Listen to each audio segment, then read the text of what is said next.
may jeep na pakalookan, Mm. yung jeep na pampasahero, yun na lang ano yung jeep. Ang, Kaya lang, sa Maynila manggagaling. Hindi ang hirap nila, bakit in-open up na naman ni Tita Rudy na yung gabi? Oo, namumblema daw si ate dahil hindi daw sumasagot siya sa anak Ay, bakit?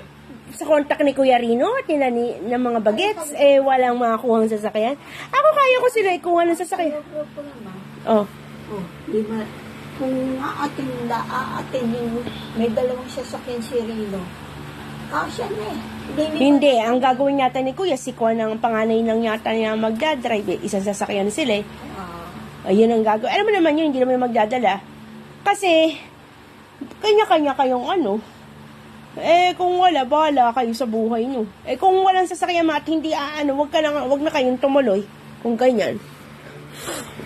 Nalita ako pa, ano yun, siyempre tatamin.